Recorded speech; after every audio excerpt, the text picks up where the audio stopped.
Toubactu officiel bis ni ki tey daal jàpp leen dootu leen amati benn jaaxle si wàllu info bu gaaw te wóor.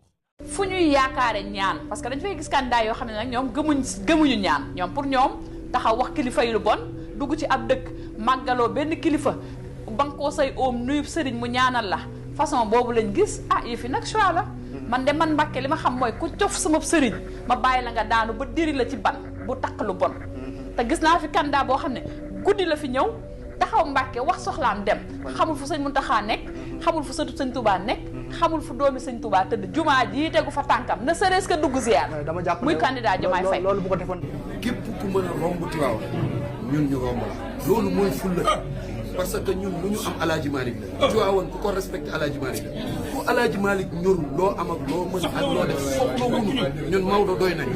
te ku romb Maodo nag ñu romb la te nit musu koo romb nag jëlee ci ndam ñun nag nee suñu wax du bari waaye nag suñu jëf mooy ëpp suñu wax insha allahu taala le 24 di ngeen dëgg wiiw amin ñas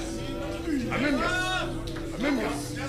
amin ñas amin ñas Kumba Abdoulaye wallahi soo waxee mu ñas sa way jur moo taal fay ne kii nga xam ni moom nga xalaatal ëllëg pour mu toog fi muy Amadou Ba le premier ministre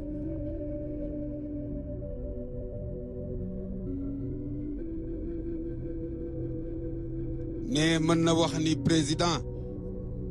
futur président dëgg la futur président ne mën na wax tey ni Amadou Ba futur président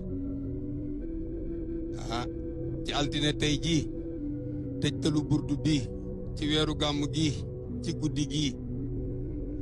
ne moom daal li mu lay wax nii li tax mu wax la ko xam na la bu yàgg. mooy dernier seet bi may seetaan waaye fi mu toll nii Amadou Ba laa gis ci kaw Amadou Ba ay mbiram moo gën a yëkkati ko Amadou Ba moo gën a taxaw position bu baax mbooloo bu bëri laa gis ci seet bi ñu jox ko bopp Amadou Ba fi may wax ak yow ni ay mbiram dafa tàkk ba pare. dañu bëgg a xam diggante Amadou Ba ak Diomaye Faye kan mooy gañ. lan laa waxoon premier tour 18h 19h dimanche. billahi wallahi tallahi si kàttan suñu borom Amadou Ba dina si mais sëñ Talla li nga wax ni fan nga ko teg la ñu bëgg a xam. xam nga. Amadou xamul gàllaaj bu nit da takk ci ndigga Amadou gàllaaj ak lii la xam. mën naa laa wàññeel juróom-ñeent fukki góor 99 mag ñoo xam ne mag mu ne fi mu dëkk ak fa meneen ma dëkk bokkuñu te kenn ku ne Amadou nga téel kurus te mën naa laa jàpp loxo par loxo ba génne la 90 mag ay paa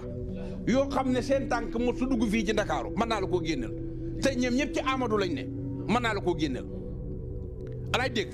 na ma nit ñi gis may toog di wéeru rek. muy alxuraan la tey nag laa lay wax kii nekk président Sénégal bu fekkente ne nag élection yi suba ak jàmm dina am ci dimanche ji. waaw incha allahu rabbi Amadou mooy